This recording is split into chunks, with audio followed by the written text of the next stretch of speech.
Officer Ethan Cole has always seen the world in black and white, until one fateful encounter shakes his beliefs to the core. After wrongly accusing a woman at a boutique, Ethan's life begins to unravel, forcing him into a journey of self-reflection and transformation. As community tensions rise and protests loom, Ethan must confront his own biases, navigate fractured relationships, and make a choice that could change everything. Can Ethan find redemption, or will his past mistakes continue to haunt him?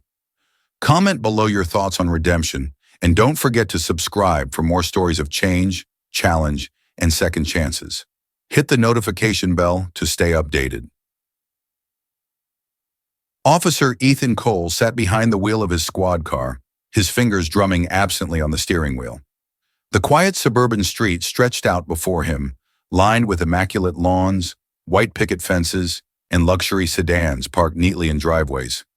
It was another peaceful day in the affluent town of Meadowbrook, the kind of place where crime seemed more like a rumor than reality. Another day in paradise, Ethan muttered under his breath, a hint of sarcasm in his voice. At 42, he'd been with the Meadowbrook Police Department for over 20 years. A veteran cop, Ethan prided himself on his ability to maintain order and keep the streets safe.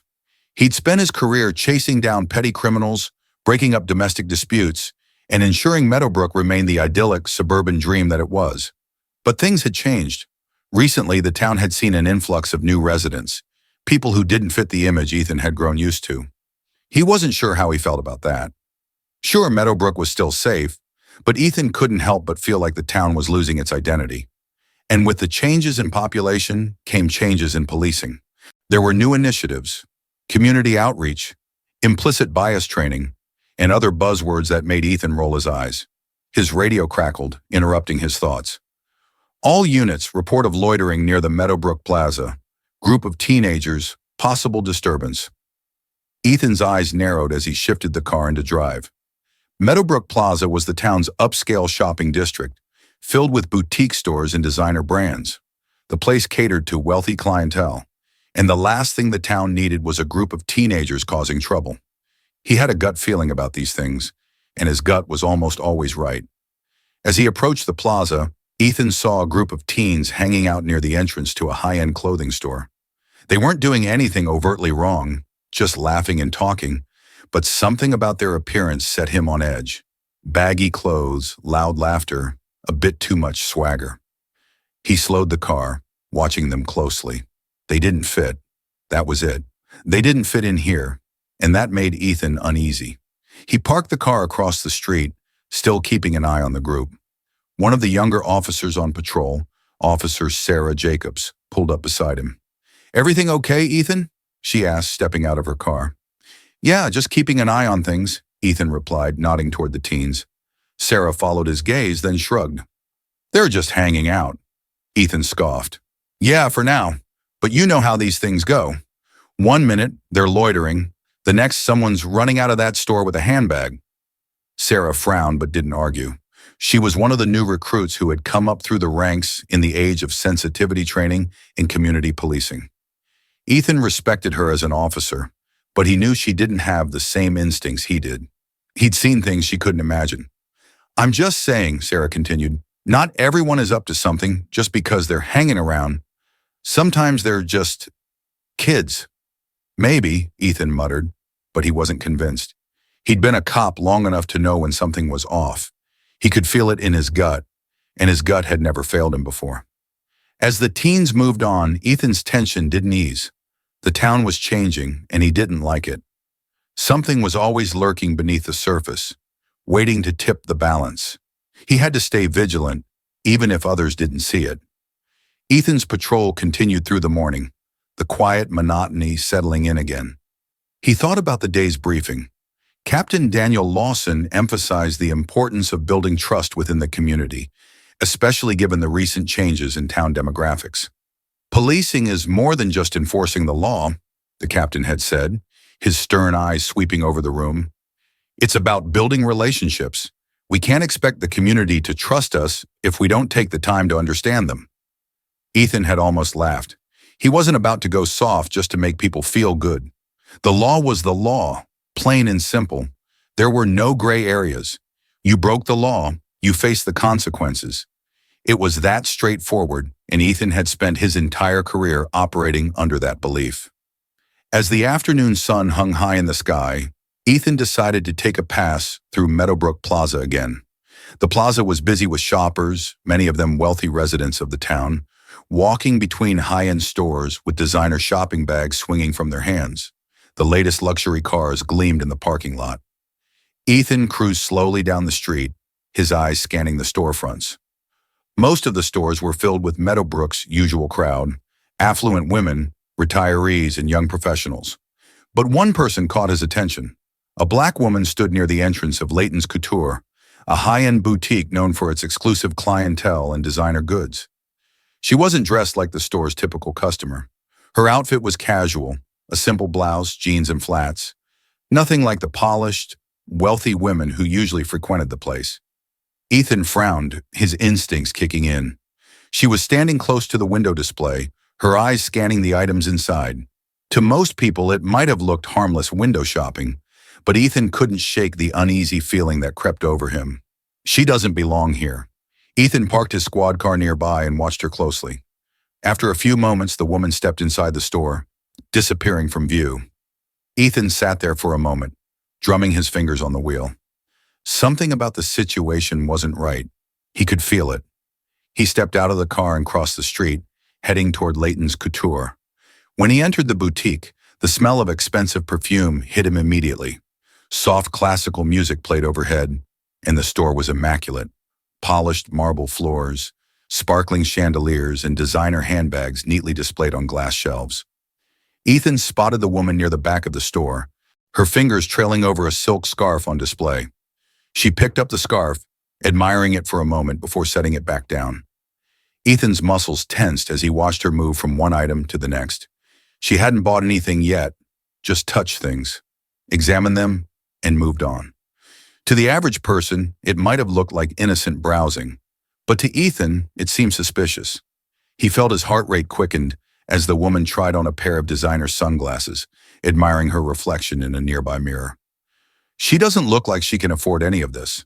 His gut was telling him something, and Ethan had learned to trust his gut. He'd stopped shoplifters before they even had a chance to make a move, just by following his instincts. This woman was chasing the place. He was sure of it.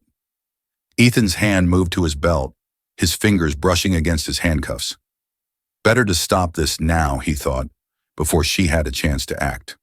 With a determined stride, Ethan made his way across the store, his eyes locked on the woman. She hadn't noticed him yet, still absorbed in trying on a bracelet.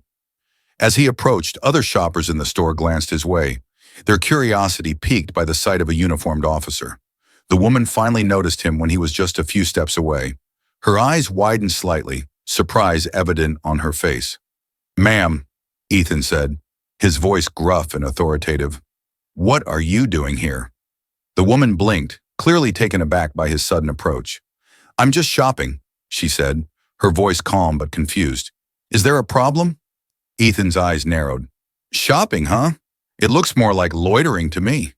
I've been watching you, and you haven't bought anything. Are you planning to steal something?" The woman's face fell, shock and hurt flashing across her features. "Steal," she echoed, her voice trembling slightly. "No, of course not. I'm just browsing. I haven't decided what to buy yet."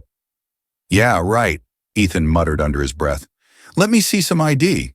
What's your name?" The woman hesitated, then slowly reached into her purse. "My name is Natalie Carter," she said, her voice still steady, though Ethan could see her hands trembling slightly. "I don't understand why you're treating me like this." Ethan didn't let her finish. He cut her off, waving his hand dismissively. "I don't need to see it. What I need is for you to leave this store right now, before I have to escort you out myself." By now, other shoppers in the store had stopped what they were doing, watching the confrontation unfold. The store clerk behind the counter stood frozen, unsure of whether to intervene. The air was thick with tension, and Natalie's face had gone pale. "Officer," Natalie said softly, her voice laced with emotion, "I haven't done anything wrong. I'm just looking at things I might want to buy. I have every right to be here." Ethan scoffed. "Like you could afford anything in here." The humiliation on Natalie's face was clear now, her shoulders slumping slightly under the weight of his accusation. The store had fallen completely silent, except for Ethan's booming voice. "Get out," he said firmly, his jaw clenched. "Don't make me say it again." Natalie's hands trembled as she put the bracelet back on the counter. She glanced around the store, seeing the eyes of the other patrons on her, some pitying, some uncomfortable, but none offering her help. With a deep breath, Natalie gathered her composure and turned toward the door. She held her head high as she walked away, the silence of the store amplifying the shame she felt with each step. When she reached the door, she paused for a moment, looking back at Ethan. Her eyes were filled with a quiet, devastating sadness that seemed to linger in the air long after she left. Ethan stood there, his chest puffed out slightly. He felt a sense of satisfaction, convinced that he had just prevented a crime. He had done his job, protected the store from someone who clearly didn't belong. But that satisfaction was fleeting. A small voice in the back of his mind whispered something unsettling. Was I wrong? The boutique manager, a petite woman with graying hair, rushed over to Ethan, her face flushed with nervousness. "Officer, oh my goodness," she stammered. "You've made a terrible mistake." Ethan turned to her, his brow furrowed. "Excuse me?" "That woman," the manager continued, her voice trembling. "That was Natalie Carter. She's one of our best customers. She and her husband shop here all the time." Ethan's stomach dropped. He stared at the door where Natalie had just exited. What? "She's a regular," the manager said, wringing her hands. "Her husband is Captain Daniel Carter. He's very well known in the community." Ethan felt his pulse quicken, a twinge of unease creeping into his chest. But he pushed it aside quickly, straightening his shoulders. "I was just doing my job," Ethan replied, his voice defensive. "I saw suspicious behavior and acted on it." The manager opened her mouth as if to argue, but Ethan cut her off. "Look, everything's fine. Have a good day."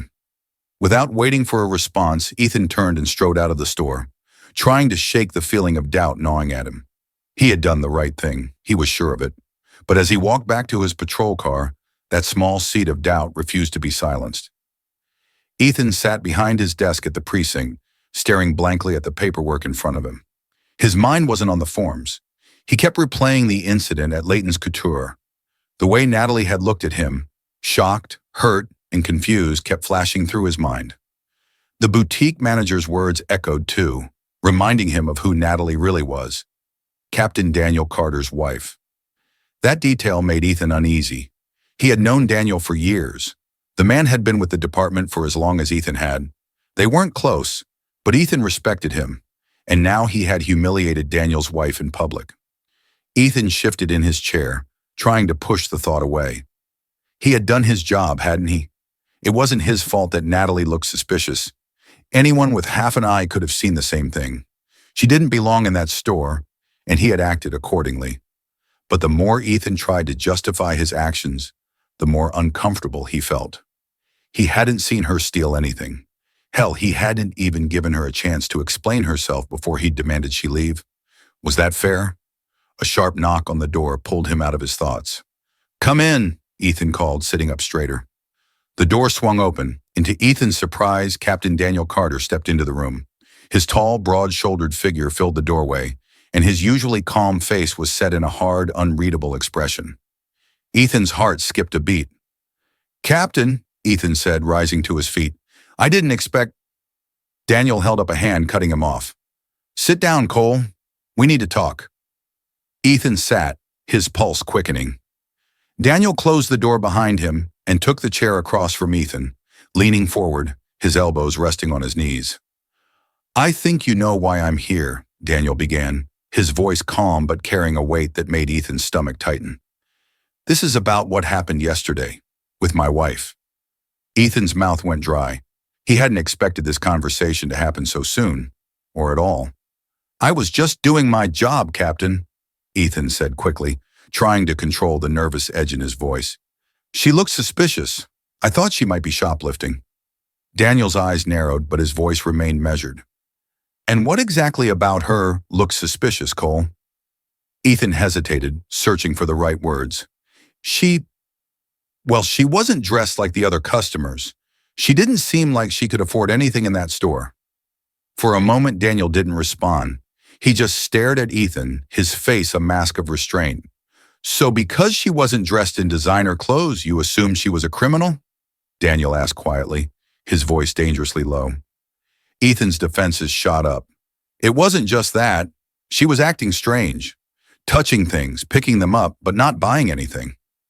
She was browsing, Ethan, Daniel said, his voice still calm but growing sharper. The same way anyone else does when they go shopping. Ethan opened his mouth to argue, but Daniel leaned forward, his voice tightening. Do you know what it felt like for her, Ethan? To be publicly humiliated like that? To be treated like a criminal in a store where she spent thousands of dollars? All because of how she looked? Ethan swallowed hard, guilt beginning to creep in. He hadn't thought about it that way. Daniel, I didn't mean to. I know you didn't mean to, Daniel interrupted. That's the problem. You acted on instinct, on assumptions, and you humiliated an innocent woman, my wife. The weight of Daniel's words hit Ethan like a punch to the gut. For the first time, he truly understood the gravity of his actions. It wasn't just a simple mistake. He had hurt someone, deeply. I'm sorry, Daniel, Ethan said, his voice low. I didn't mean to cause any harm. I thought I was doing the right thing. Daniel stared at him for a long moment, his eyes filled with disappointment. Then he leaned back in his chair and sighed. I'm not here to get you fired, Ethan, but you need to understand something. His tone softened, but it was no less firm. You're a good cop, but you've got blind spots. We all do. And when those blind spots lead to people being mistreated, it's a problem. Ethan felt a lump form in his throat. He had never thought of himself as someone with blind spots. He had prided himself on being fair, on upholding the law without bias. But had he really been fair? I need you to think about this, Ethan, Daniel continued. I need you to consider how your assumptions affect the way you do your job, because this can't happen again. Ethan nodded, feeling the weight of Daniel's words settle over him like a heavy burden. He didn't know what to say, so he just sat there in silence as Daniel stood to leave. Before he left, Daniel paused at the door, turning back to Ethan. I'd like you to apologize to Natalie, he said, his voice quiet but firm. It won't undo what happened, but it's a start. Ethan nodded again, his throat too tight to speak. As the door closed behind Daniel, Ethan leaned back in his chair, staring up at the ceiling. The conversation replayed in his mind, each word sinking deeper into his consciousness. He had prided himself on being a good cop, on protecting the people of Meadowbrook. But now, for the first time in his career, he wasn't sure if he had done more harm than good. That night, Ethan tossed and turned in bed, unable to quiet the voice in his head that kept replaying the confrontation at Leighton's Couture. No matter how hard he tried to justify it, the guilt gnawed at him. Natalie hadn't done anything wrong. She was just shopping, and he had treated her like a criminal. The next morning, Ethan drove to work with a knot in his stomach. He couldn't shake the feeling that everyone at the precinct knew what had happened. He imagined the other officers whispering about him behind his back, judging him for his actions. When he walked into the precinct, the usual buzz of chatter and laughter seemed quieter than usual. Ethan caught a few glances from his fellow officers, but no one said anything. He forced himself to keep his head high as he made his way to his desk. Officer Sarah Jacobs, the young officer he had talked to the day before, was already there, scrolling through something on her computer. "Morning, Ethan," she said without looking up. "Morning," Ethan replied, his voice a bit strained. Sarah glanced at him, her eyes narrowing slightly. "You okay? You look like you didn't sleep much." Ethan forced a smile. "Yeah, I'm fine. Just a long night." She nodded, but there was something in her gaze, like she wanted to ask more but didn't. Ethan felt a flicker of irritation. He wasn't in the mood for questions. As the morning dragged on, Ethan couldn't focus on his work. His thoughts kept drifting back to the conversation with Daniel. His captain had been calm, but the disappointment in his eyes had stung more than any reprimand could have. For the first time in his life, Ethan felt unsure of himself as a cop. He had always prided himself on his instincts, on his ability to read people and situations. But had his instincts been wrong all this time? Had he been making snap judgments based on appearances without even realizing it? He glanced at the stack of paperwork on his desk, but he couldn't bring himself to focus. The guilt was like a constant weight on his chest, pressing down harder with every passing minute. Finally, he pushed his chair back and stood. He needed some air. Maybe a driver would help clear his head. As he stepped outside into the cool autumn air, Ethan felt a brief sense of relief. The crisp breeze brushed against his skin, and for a moment, it felt like he could breathe again. He walked to his squad car, opened the door, and slid into the driver's seat. But as soon as he started the engine, the familiar feeling of tension crept back in. He didn't know where he was going, but he knew he needed to get away for a while. Maybe if he drove long enough, he could escape the gnawing guilt that had settled in the pit of his stomach. But as he cruised through the quiet streets of Meadowbrook, passing the same houses and shops he had patrolled for years, he realized there was no escaping it. The guilt wasn't something he could outrun. It was something he had to face. Later that afternoon, as Ethan sat at his desk, still staring blankly at his paperwork, his phone buzzed. He glanced at the screen, his stomach tightening when he saw Daniel Carter's name. He hesitated for a moment before answering. "Captain." "Ethan," Daniel said, his voice steady but not as sharp as it had been the day before. "Natalie and I have talked. She's willing to meet with you." Ethan's pulse quickened. "She is?" "Yes," Daniel replied. "She thinks it's important that you hear her side. And frankly, I agree. It's not going to be easy, but it's necessary." Ethan swallowed hard, his mind racing. "When?" "Tomorrow afternoon," Daniel said, "at the community center. She volunteers there regularly." Ethan nodded even though Daniel couldn't see him. "I'll be there." The call ended, and Ethan sat there for a moment, staring at his phone. The thought of facing Natalie again made his stomach churn. He had humiliated her, treated her like a criminal for no reason other than the assumptions he'd made. How could he possibly make up for that? But deep down, Ethan knew he had to do this. He had to face her, hear her out, and apologize. It wouldn't fix everything, but it was a start. The next day, Ethan arrived at the community center feeling more nervous than he had in a long time. He wasn't used to feeling this way, unsure of himself, vulnerable. As a cop, he was always in control, but this time, he wasn't the one in charge. He walked into the building, the hum of conversation filling the air as people bustled around him. The community center was a warm, welcoming place, with bright walls and friendly faces. But Ethan felt out of place, like he didn't belong here. A few moments later, he spotted Daniel standing near the back of the room, talking to a group of volunteers. Standing next to him was Natalie. Ethan's heart pounded in his chest as he walked toward them, his footsteps feeling heavy with every step. When he reached them, Daniel gave him a nod, his expression neutral. "Natalie," Daniel said softly, "this is Officer Cole." Natalie turned to face him, her eyes calm but distant. She didn't look angry, but there was a sadness in her gaze that made Ethan's throat tighten. "Thank you for meeting with me," Ethan said, his voice thick. I'm sorry for what happened." Natalie studied him for a moment, her expression unreadable. Then she nodded. "I appreciate that, Officer Cole, but I need you to understand something. What you did, it wasn't just about that moment in the store. It was about something bigger." Ethan nodded, feeling the weight of her words settle over him. "I know. I didn't realize it at the time, but now I do." Natalie looked him in the eyes, her voice steady but filled with quiet emotion. "I've dealt with this kind of thing my whole life. Being judged, being treated like I don't belong, simply because of how I look. You might not have meant to hurt me, but you did." Ethan felt his chest tighten. Hearing her say it out loud made the guilt feel even more real, more suffocating. "I'm sorry," he said again, his voice barely above a whisper. I didn't realize what I was doing." Natalie nodded again, her gaze softening just slightly. "I believe you, Officer Cole, but it's not enough to just apologize. You need to understand the impact your actions have on people, on me, and on others." Ethan swallowed hard, his throat tight. "I do. I'm starting to." Natalie sighed softly, her shoulders relaxing a little. "That's all I can ask for." Understanding. There was a long moment of silence between them. the weight of everything unsaid hanging in the air. Finally, Natalie offered him a small, tired smile. "I hope you'll take this as a chance to learn," she said softly, "for yourself and for the people you serve."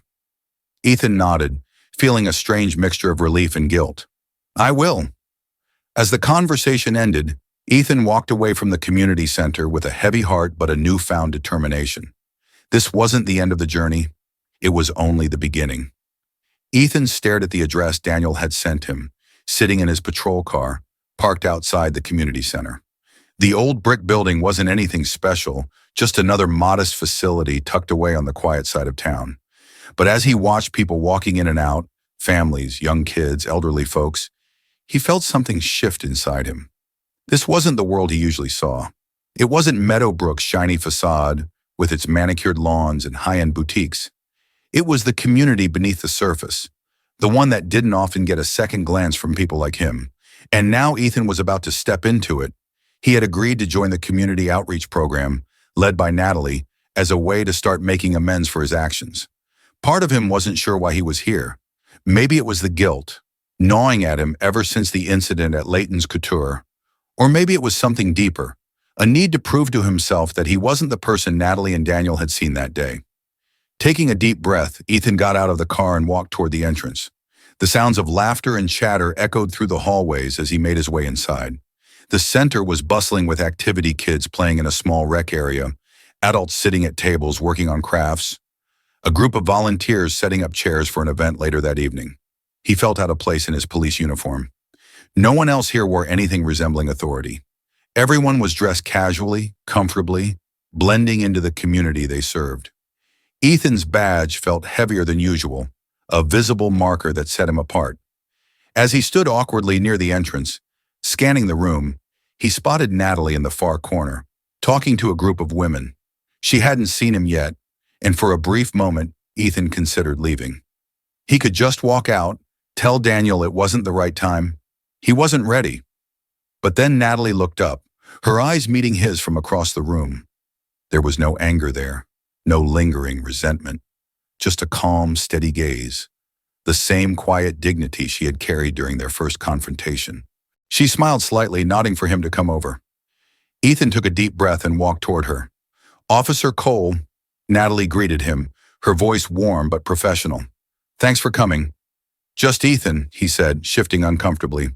"I'm not here in an official capacity," Natalie raised an eyebrow. "Right. Just Ethan, then." The women she'd been talking to smiled politely and excused themselves, leaving Ethan and Natalie standing alone.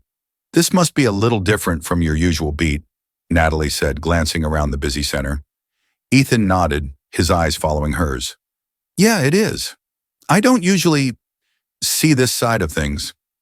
Natalie didn't say anything for a moment, letting his words hang in the air. Then she motioned toward a table nearby where a group of kids were gathered, coloring with crayons and paper. "Why don't you start there?" she suggested. "Just spend some time with them. Get to know them. It's not complicated." Ethan hesitated, unsure of how to interact with the kids, but he nodded and made his way over, feeling Natalie's gaze on him as he sat down at the table. The children looked up, curious but not intimidated by his presence. One little girl, maybe 7 or 8, with pigtails and a bright pink shirt, grinned up at him. "Hi," she said. "Are you a policeman?" Ethan smiled, relaxing a little. "Yeah, I am." "Do you catch bad guys?" Another boy chimed in, his eyes wide with excitement. Ethan chuckled. "Sometimes, but mostly I try to help people." The kid's eyes lit up with excitement, and soon they were bombarding him with questions. What his car looked like, if he had a gun, if he'd ever caught a real criminal.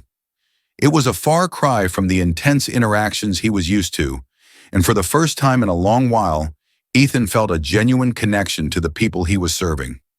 As the afternoon went on, Ethan found himself talking to the parents, too. Mothers and fathers who had grown up in the community, who had their own stories to tell about struggling with prejudice, about being overlooked and misunderstood. Their stories were often subtle, quiet hurts that had built up over years, not the overt conflicts he was used to dealing with, but the pain was just as real.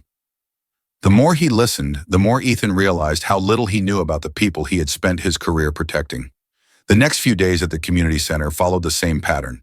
Ethan would arrive feeling out of place, awkward in his role, but gradually find himself opening up to the people around him. Natalie remained a steady presence, never pushing him too hard, but always encouraging him to keep learning, to keep listening. One afternoon, Ethan sat in on a support group that Natalie helped facilitate. The group was small, just a handful of women who gathered once a week to talk about their struggles, raising children on their own, dealing with financial hardships, navigating systemic racism in a world that wasn't built for them. At first, Ethan felt like an outsider, unsure if he should even be there.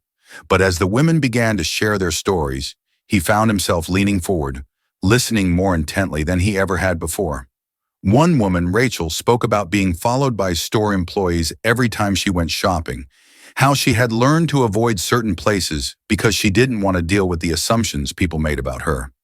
Another woman, Denise, talked about her teenage son, who had been stopped by police multiple times for looking suspicious. Each time he had been doing nothing wrong, just walking home from school or hanging out with friends. But the stops had left him scared, and Denise said she worried every day that something worse might happen. As Ethan listened to these stories, he couldn't help but think back to his own time on the force. How many times had he made similar assumptions? How many times had he stopped someone because they looked out of place, because they didn't fit into the image of Meadowbrook he had in his head? He had always thought he was doing his job, protecting the community, keeping people safe. But now he was starting to see that his actions had consequences he had never considered. As the session ended, Ethan caught Natalie's eye from across the room. She gave him a small, approving nod, and for the first time since the incident at the boutique, Ethan felt like he was on the right path. But it wasn't enough. Not yet. As Ethan continued spending time at the community center, his world at the precinct began to shift in uncomfortable ways. His fellow officers had started to notice the changes in him. Subtle at first, but growing more obvious with each passing day. One afternoon, after a long shift, Ethan sat in the precinct's break room, absent-mindedly stirring a cup of coffee as he replayed the day's events in his mind. The usual banter between officers filled the room, but Ethan wasn't paying much attention. His thoughts were still on the support group he had attended that morning, where Denise had shared another story about her son being followed home by a police officer, even though he had done nothing wrong. "Hey, Cole!" A voice cut through his thoughts.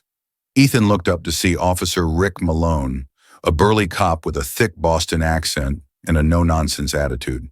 Rick had been on the force for almost as long as Ethan, and the two had always shared a mutual respect for each other's work. But lately, Ethan could sense a growing tension between them. "What's up, Rick?" Ethan asked, trying to keep his tone neutral. Rick crossed his arms over his chest, leaning against the doorframe. "Heard you've been spending a lot of time at that community center lately. What's that about?" Ethan shrugged, trying to play it off. "Just helping out, trying to get more involved." Rick snorted. "More involved, huh? What, are you one of those social justice warriors now? Trying to save the world with hugs and handshakes?" A few of the younger officers in the room chuckled, but Ethan didn't smile. "Something like that," Ethan said quietly, taking a sip of his coffee. "It's important work." Rick's eyes narrowed and he took a step closer. "Important work? We're cops, Cole. Our job is to enforce the law, not hold people's hands."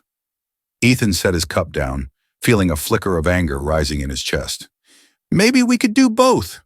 Rick's face hardened. "You're going soft, man. You're starting to sound like one of those rookies fresh out of the academy, talking about community outreach and empathy. What happened to you?" Ethan stood up, squaring his shoulders. "I'm not going soft, Rick. I'm just starting to realize that maybe there's more to this job than throwing people in jail." The room grew quiet, the tension thick between them. Rick stared at him for a long moment, his expression unreadable, before shaking his head and walking out of the room. Ethan sat back down, his heart pounding. He had expected resistance from some of the older officers, but the sting of Rick's words lingered. He knew he was changing, and not everyone would like it, but he also knew he couldn't go back to the way things were before. Not now. The next day, Ethan found himself back at the community center, sitting in a quiet corner as Natalie worked with a group of teenagers on a community art project. The kids were painting a mural on one of the center's walls, bright, vibrant colors depicting scenes from their neighborhood, from their lives. It was a far cry from the polished perfection of Meadowbrook's wealthier areas, but there was a beauty to it that Ethan couldn't deny. As he watched the kids work, he thought back to Rick's words. Going soft. Was that what this was? Was he losing his edge, becoming too sympathetic, too understanding? But then he remembered Denise's story, and Rachel's, and all the others he had heard over the past few weeks. These weren't just abstract problems. These were real people, real lives being affected by the choices he and his fellow officers made every day. He had never thought of it that way before. To him, the law had always been black and white, but now he was starting to see the shades of gray. Natalie walked over, wiping her hands on a rag as she surveyed the mural. It's coming together nicely, isn't it? Ethan nodded, still lost in thought. Yeah, it is. Natalie glanced at him, sensing his unease. What's on your mind, Ethan? He hesitated for a moment before answering. Do you ever wonder if what we're doing here is enough? Natalie raised an eyebrow. What do you mean? I mean, these people, they've been dealing with this stuff their whole lives. Prejudice, assumptions, discrimination. And we're trying to help, but is it enough? Are we really making a difference? Natalie smiled softly, her eyes thoughtful. We're not going to change the world overnight, Ethan, but that doesn't mean we stop trying. Every conversation, every connection we make, it all adds up. Ethan nodded, but the doubt still lingered. I feel like I've spent my whole career doing things the wrong way. I've hurt people without even realizing it, and now I'm trying to make up for it, but I don't know if I can. Natalie's expression softened. It's not about making up for the past, Ethan. It's about learning from it and doing better moving forward. You're here, you're listening, and you're trying to understand. That's more than most people ever do. Ethan sighed, leaning back against the wall. I just want to do better. Natalie placed a hand on his arm, her touch light but reassuring. You're already doing better, Ethan, and you'll keep getting better, one step at a time. As the sun began to set outside the community center, casting a warm orange glow over the mural, Ethan felt a sense of quiet determination settle over him. He knew he still had a long way to go, but for the first time in his life, he was ready to face that journey head-on. It had been weeks since Ethan began his journey at the community center. He had slowly become a familiar face there, even managing to make connections with people who once looked at him with suspicion. Natalie had remained a constant guide. Her steady demeanor and unshakable sense of purpose continued to inspire him.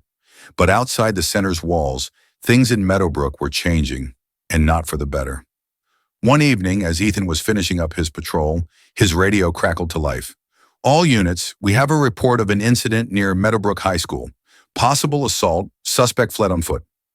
Description: young black male, approximately 17, wearing a red hoodie. Ethan's stomach dropped. The description could fit anyone, but he knew from experience how quickly things could spiral out of control. He grabbed the radio, responding, Copy that, en route. As he drove toward the high school, his mind raced. Meadowbrook had seen tensions rising lately, more confrontations between police and young residents, especially in the lower income areas. Rumors had been swirling about protests, fueled by a growing sense of frustration among the community. There had been whispers about racial profiling, unfair treatment, and an underlying tension that seemed ready to explode. When Ethan arrived at the scene, a crowd had already gathered. Dozens of people, parents, students, and teachers, stood in front of the school, their faces etched with concern and anger. Several patrol cars were parked along the street, their lights flashing, adding to the chaotic atmosphere. Ethan stepped out of his car, scanning the crowd. He saw Officer Rick Malone standing near a group of teenagers, one of them a young black boy, cuffed and leaning against the hood of a patrol car. What happened? Ethan asked Rick as he approached. Rick barely glanced at him, his face hard. Caught this kid running near the school after the assault. Matches the description. The boy, his eyes wide with fear, shook his head violently. I didn't do anything. I swear I was just walking home from practice. Ethan frowned, stepping closer. The kid's clothes were muddy, and his hands shook as he spoke. Ethan could see panic in his eyes, and something in his gut told him that Rick had jumped to conclusions. "Rick," Ethan said, lowering his voice, "did anyone actually see him do it? Does he have anything on him?" Rick snorted. "He was in the wrong place at the wrong time. We'll sort it out at the station." The tension in the air was palpable, the crowd murmuring louder as they watched the scene unfold. Ethan felt his pulse quicken. He remembered the stories he'd heard at the community center, the constant fear of being wrongfully accused, the humiliation of being treated like a criminal for simply existing. And then he saw Michael, one of the teens from the center, standing near the edge of the crowd. Michael's face was a mix of fear and frustration. He was one of the kids Ethan had started to get to know, bright, determined, but always wary of the police. And now here he was, watching his friend be cuffed like a criminal for something he likely didn't do. Ethan turned back to Rick, feeling a knot of tension in his chest. "We need to let this kid go." Rick shot him a look of disbelief. "What? Are you kidding me? You're going soft, Cole." Ethan stepped closer, lowering his voice. "Look, I've been spending time at the community center. I've talked to these kids. We can't just assume guilt based on a description. We have to be sure." Rick stared at him, his jaw tight. "This is what happens when you start drinking the community outreach Kool-Aid. You forget who the bad guys are." Ethan's fist clenched. He took a deep breath, trying to stay calm. "I'm not forgetting. I'm remembering that people are innocent until proven guilty, and this kid deserves the benefit of the doubt." Rick glared at him for a long moment, clearly frustrated. But before he could argue further, the crowd surged forward, demanding answers. Parents were shouting at the officers, accusing them of racial profiling. The situation was getting out of control. Ethan turned to Rick, his voice firm. "Let him go. We'll sort this out the right way." Rick's face reddened with anger, but after a moment he relented. "Fine, but don't come crying to me when this kid turns out to be guilty." With a grunt, Rick stepped back and uncuffed the boy, who immediately rubbed his wrists, his eyes still wide with fear. The crowd let out a collective sigh of relief as the tension began to dissipate. Ethan glanced back at Michael, who nodded at him with a look of cautious approval. But even as the immediate crisis passed, Ethan knew the larger storm was far from over. The incident at the high school spread quickly through Meadowbrook, stoking the fires of an already simmering conflict. The community was divided, some defending the police's actions, while others cried out against racial profiling and the mistreatment of young black residents. The tension grew day by day, and whispers of a protest began circulating. Ethan felt the weight of it all pressing down on him. He had spent his career as a cop, trusting his instincts and believing that the law was black and white. But now everything seemed gray, uncertain, complicated. His time at the community center had opened his eyes to the side of the job he had never considered, and yet the pull of the past, of the old way of thinking, was strong. One evening, as Ethan sat in his living room, his phone buzzed with a text message from Natalie. "Community meeting tonight at the center. You should come. We need all the support we can get." Ethan stared at the message for a long time, conflicted. He knew the meeting was likely to be tense. The community had been feeling pressure for weeks, and now, with the threat of protests hanging in the air, things were on edge. But he couldn't ignore it. Not anymore. Ethan grabbed his jacket and headed out the door. The community center was packed when Ethan arrived. The room buzzed with energy, frustration, fear, and anger swirling in the air. Parents, teenagers, and local activists filled the seats, while a panel of community leaders, including Natalie, sat in front of the room. As Ethan slipped into the back, he saw familiar faces, people he had met during his time volunteering at the center. Michael sat with his friends, his eyes serious but hopeful. Rachel and Denise were there too, along with several others who had shared their stories with Ethan over the past few weeks. Natalie stepped up to the podium, her calm but firm voice commanding the room's attention. "We're here tonight to discuss what's been happening in our community.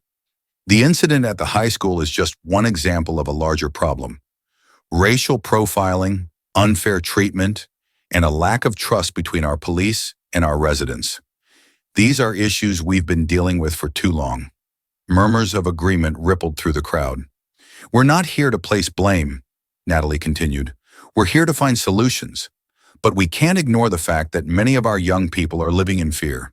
Fear of being stopped, questioned, or worse, simply because of the color of their skin. The room fell silent as Natalie's words hung in the air. Ethan felt a lump in his throat. He had spent years enforcing the law, never questioning whether his actions had unintended consequences.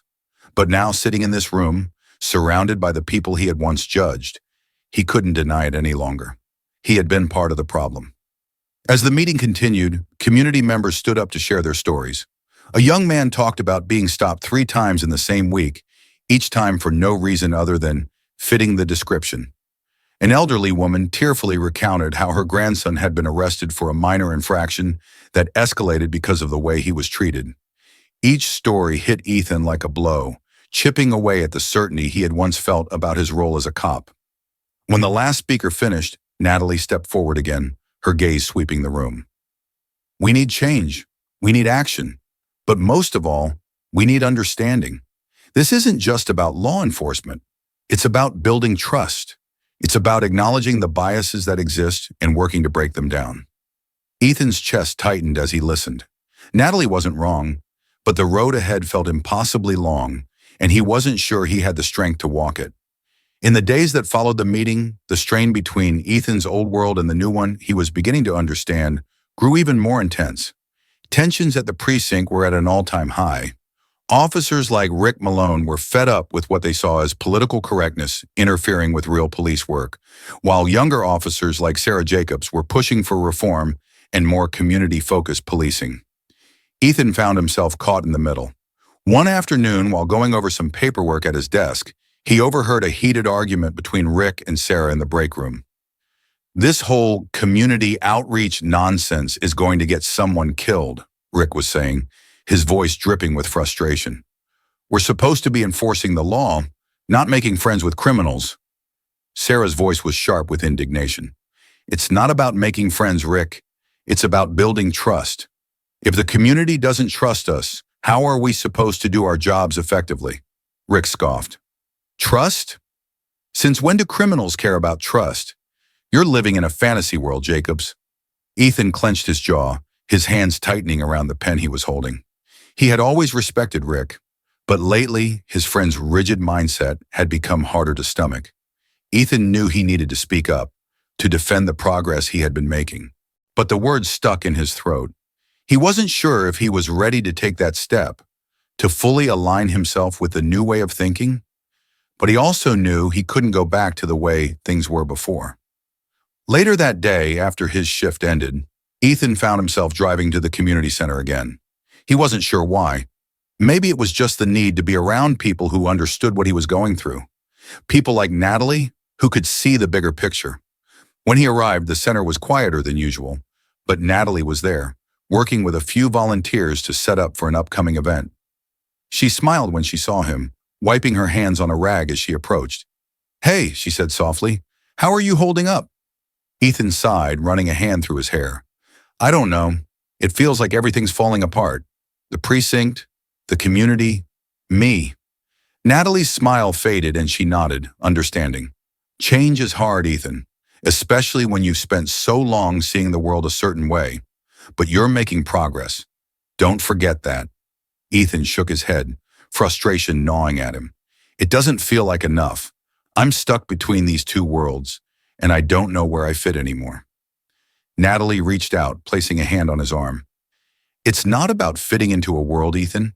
It's about creating a new one where everyone feels safe, one where the law is enforced fairly and compassionately. Ethan swallowed hard, her words hitting him deep. He wanted to believe that was possible, but the weight of his past, the years he had spent enforcing a system that wasn't fair, felt like a chain around his neck, pulling him down. I'm trying, he whispered. I really am. Natalie's eyes softened, and she squeezed his arm gently. I know, and that's what matters.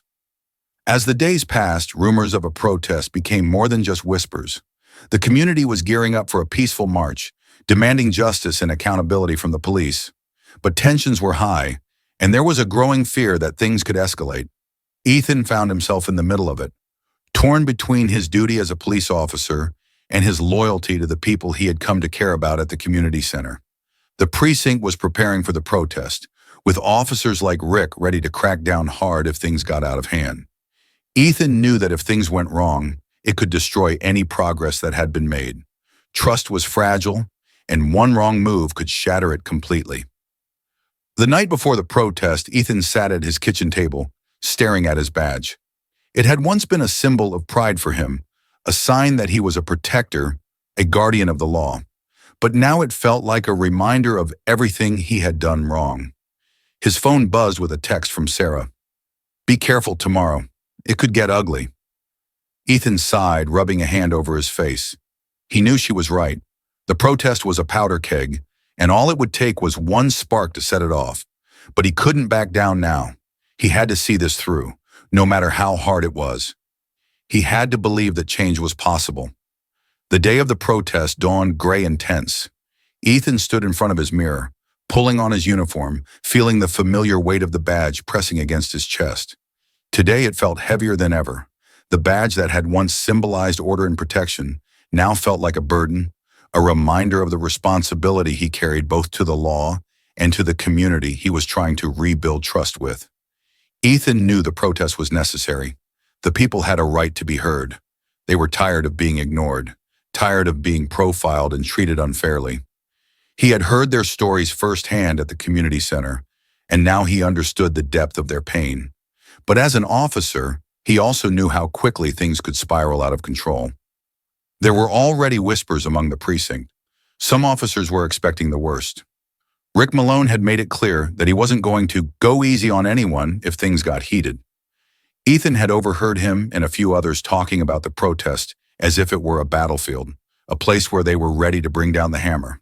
The divide between the officers who wanted to listen and those who wanted to control had never been clearer. Ethan finished lacing his boots, glanced in the mirror one last time, and grabbed his hat. Today wasn't going to be easy, but he was ready. He had to be.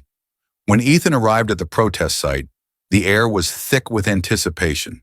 Hundreds of people had already gathered, holding signs with messages like "End racial profiling," "Justice for all," and "Black Lives Matter." There was a mix of anger and hope in the crowd, their voices rising in unity as they marched through the streets of Meadowbrook. Ethan's heart raced as he scanned the scene. He spotted Natalie in front of the crowd, her calm presence leading the way. She held a sign that simply said, "We deserve better." For a moment their eyes met, and she gave him a small, encouraging nod. The protest was peaceful, for now, but Ethan could feel the tension simmering beneath the surface. There was always a chance that something or someone could set it off. He moved through the crowd, keeping an eye on things but trying to blend in as much as possible. He wasn't here to intimidate anyone. He was here to ensure that the people had their chance to be heard without interference, without violence. Rick Malone, however, had different plans. Ethan spotted Rick and a few other officers standing near the outskirts of the protest, their faces hard and their hands resting on their batons. Rick's eyes were narrowed, scanning the crowd like a predator waiting for a reason to pounce. "You ready for this?" Rick muttered to the officers beside him. "This whole thing's a powder keg." Ethan approached, his jaw tight. "Rick, we need to keep this calm. People are here to speak out, not cause trouble." Rick glanced at him, his expression one of disbelief. "You really think this is going to stay peaceful? Give it time. Someone's going to start something, and when they do, we'll be ready." Ethan's pulse quickened. He couldn't let Rick turn this into a confrontation. People needed to be heard, not silenced by fear. "Just be smart about this, Rick," Ethan said, trying to keep his voice steady. "We can't escalate things unnecessarily." Rick just grunted, turning his attention back to the crowd. Ethan felt a sick feeling growing in his gut. He had been right. Today was going to be a tipping point, and he wasn't sure if he could stop it from boiling over. As the protest continued, the tension in the air seemed to thicken. The chants grew louder, the voices more impassioned. Ethan watched as parents marched with their children, as teenagers carried signs demanding change. It was powerful, raw, and real. But as the crowd moved through one of the narrow streets near downtown Meadowbrook, things began to shift. A group of counter-protesters had gathered on the sidewalk, holding their own signs, messages of defiance against the movement. Support our police, law and order above all. They were smaller in number, but their presence was undeniable. For a while, the two groups simply glared at each other, separated by a line of officers, including Ethan. But it didn't take long for words to be exchanged. Angry, sharp words that cut through the air like knives. "Go home!" one of the counter-protesters yelled at the marchers. "We don't need your chaos here. This is our home," one of the protesters fired back. "We deserve justice." Ethan felt the energy shift, felt the anger begin to take hold. His heart pounded as he stepped forward, trying to keep a buffer between the two sides. But it was too late. A rock flew from the counter-protester's side, smashing into the window of a nearby shop. The sound of glass shattering echoed through the street, and suddenly everything seemed to explode. People screamed, pushing and shoving as panic rippled through the crowd. Rick Malone and his officers moved in instantly, batons raised, ready to take control.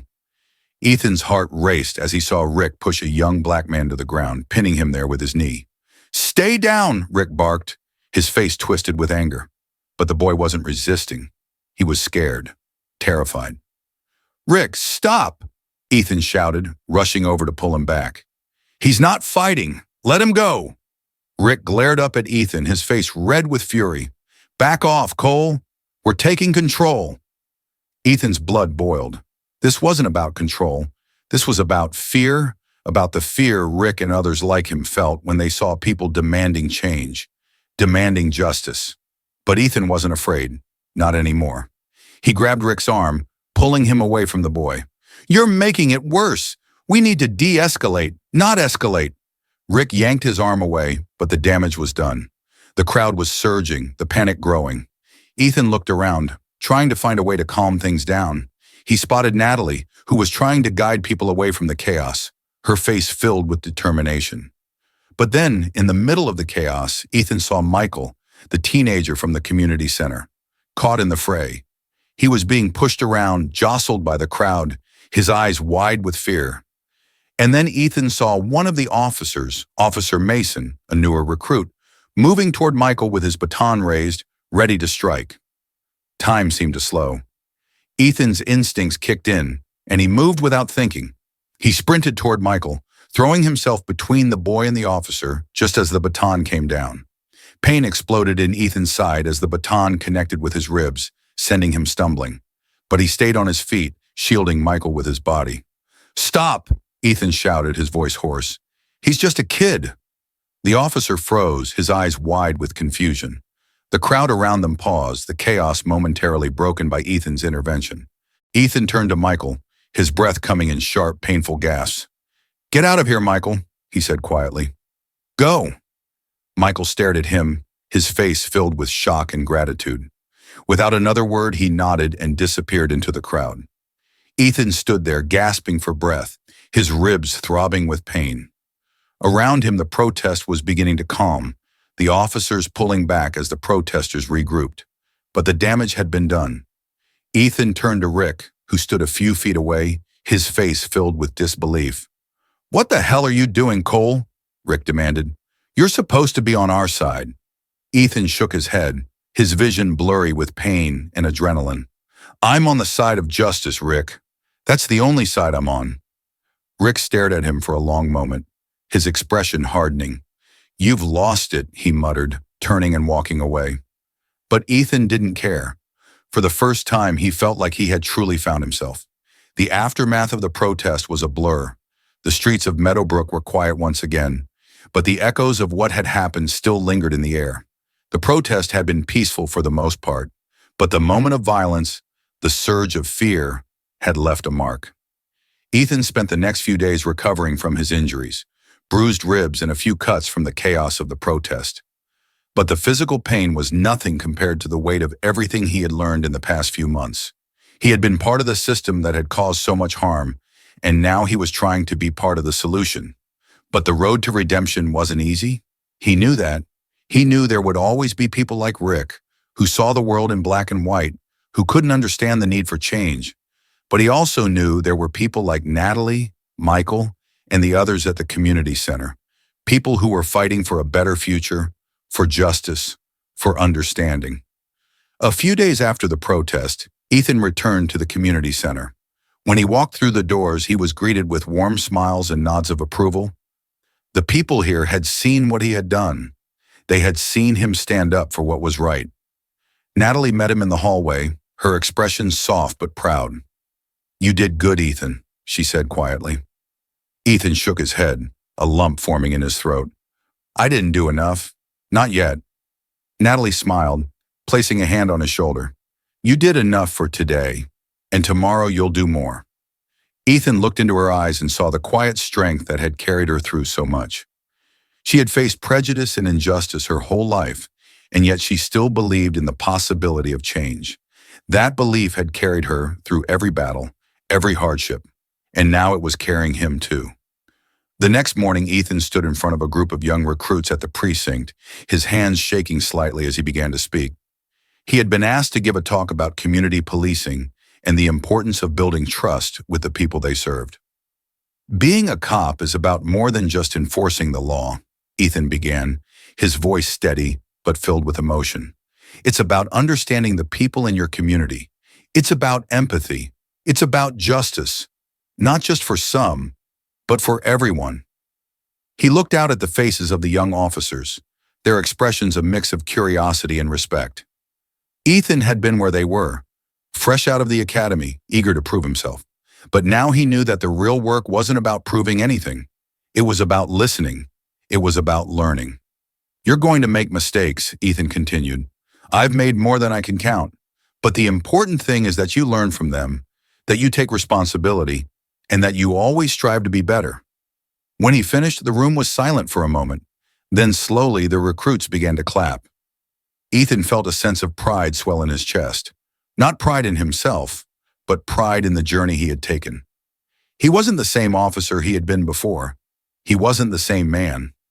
Later that afternoon, as Ethan left the precinct, he found Natalie waiting for him outside. "Giving speeches now, huh?" she teased, a smile tugging at her lips. Ethan chuckled. "Just trying to spread the word." Natalie's smile softened, and she reached out, taking his hand in hers. "You've come a long way, Ethan. I'm proud of you." Ethan looked down at their intertwined hands, feeling a warmth spread through him. "I couldn't have done it without you." As they walked down the street together, the sun setting behind them, Ethan felt a sense of peace he hadn't known in a long time. The road ahead was still long, and there was still so much work to be done. But for the first time, he felt ready to face it. The days following the protest were filled with a strange, quiet tension in Meadowbrook. The town wasn't the same as it had been before, and the protest had left behind both scars and hope. Conversations about police accountability, racial profiling, and systemic change became more common. Things that had once been swept under the rug were now at the forefront of everyone's minds. Ethan walked through the streets of Meadowbrook on a cool autumn morning, noticing the subtle changes around him. Storefronts that had once displayed neutral, polished messages now had signs in support of the protest. Justice for all and end discrimination were common. Even some of the businesses Ethan used to frequent had taken a stand, something he hadn't expected. It was a slow process, this healing, but it was happening. Bit by bit, the town was acknowledging what it had ignored for so long. The divisions hadn't gone away, but the conversation had started, and that was something. Ethan continued his walk toward the community center, his usual destination now. It had become a second home to him in many ways. Each time he stepped through the doors, he felt a sense of purpose and belonging. The people here knew his journey, and despite his past mistakes, they had welcomed him in ways he never thought possible. As he entered, he was greeted by the familiar warmth of smiles and laughter. Kids were playing in the recreation area, volunteers were preparing meals for families, and a group of teens worked on another mural along the back wall, adding bright, hopeful colors to the room. At the far end of the center, Ethan spotted Natalie, sitting with a group of women at a long table. They were discussing plans for an upcoming event, a community forum that would continue the conversation sparked by the protest. When she saw him, Natalie waved him over. "Ethan, come join us." Ethan smiled, walking over and taking a seat beside her. The women greeted him warmly, no longer seeing him as the police officer who had once wrongfully accused Natalie, but as someone who had earned their trust. "We're planning a community forum," Natalie explained. "We want to keep the momentum going from the protest, keep the conversation alive." Ethan nodded, feeling a deep sense of pride in the work they were doing. "That's a great idea. I'd like to help in any way I can." Natalie smiled, her eyes filled with gratitude. "We were hoping you'd say that." As they continued discussing the details of the event, Ethan couldn't help but feel a sense of hope. Things were changing, slowly but surely, and for the first time, he felt like he was part of something bigger than himself, something meaningful. Ethan's time at the community center had become a regular part of his life, but his work at the precinct still held challenges. The protest had brought out deep divisions among the officers, and while some were open to change, others, like Rick Malone, continued to resist. One afternoon, as Ethan sat in the break room, Officer Sarah Jacobs approached him with a cup of coffee and a determined look on her face. "I heard you're speaking at the community forum next week," Sarah said, taking a seat across from him. Ethan nodded. "Yeah, I think it's important to keep the conversation going." Sarah smiled, her eyes filled with admiration. "You've really turned things around, Ethan. I mean, when I first got here, I didn't think you'd be the type to get involved with community outreach." Ethan chuckled softly. "Yeah, neither did I.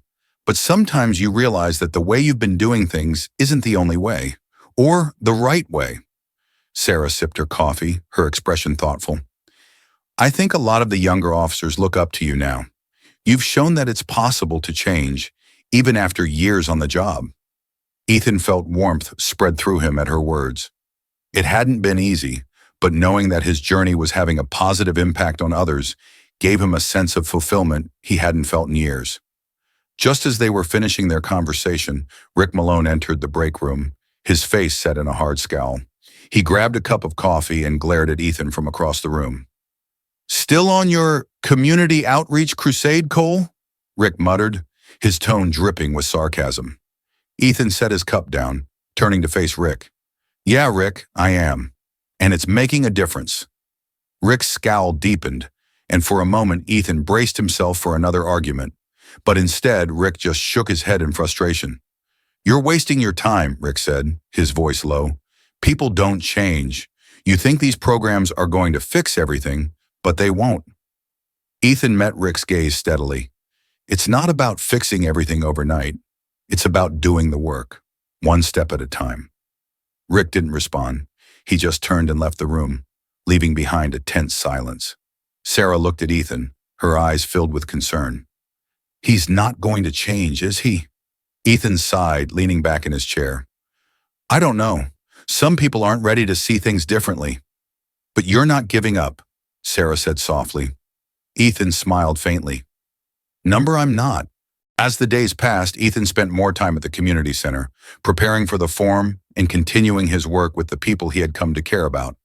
But even as he grew more comfortable in his new role, there was still one conversation that he had been avoiding. One person he hadn't fully faced since the protest: Michael. The young man had been caught in the chaos of the protest, and Ethan had protected him, but they hadn't spoken since that day. Ethan knew that he needed to talk to Michael not just as an officer, but as someone who had once judged him unfairly. One afternoon, Ethan found Michael sitting outside the community center, scrolling through his phone. The sun was setting, casting a warm glow over the street. Ethan approached slowly, unsure of how to start. "Hey, Michael." Michael looked up, his expression unreadable. "Hey." Ethan took a deep breath, sitting down on the bench beside him. "I never really got the chance to talk to you after the protest." Michael shrugged, his eyes still on his phone. "It's fine." Ethan frowned, sensing the tension in Michael's voice. "No, it's not. I've been thinking a lot about everything that's happened, and I need you to know that I'm sorry. Not just for what happened at the protest, but for everything before that. For all the times I looked at you and assumed the worst." Michael glanced at him, his expression softening slightly.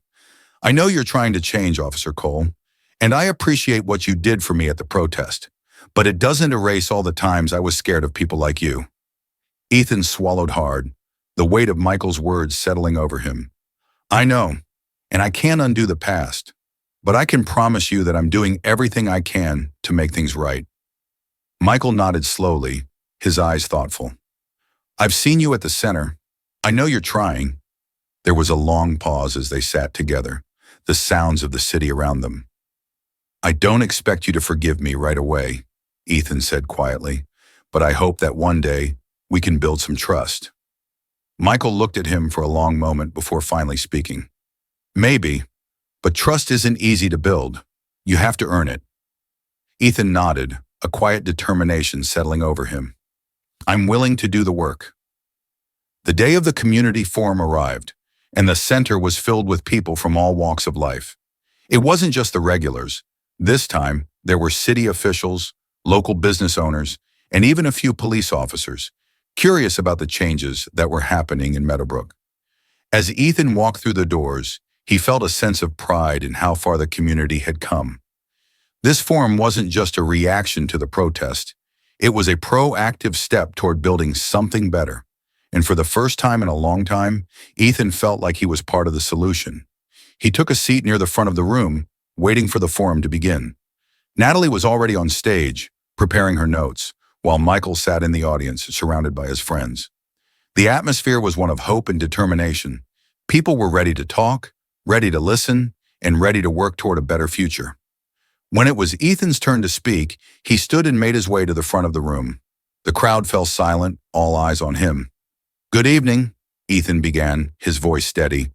For those of you who don't know me, I'm Officer Ethan Cole, and I'm here tonight because I believe in this community.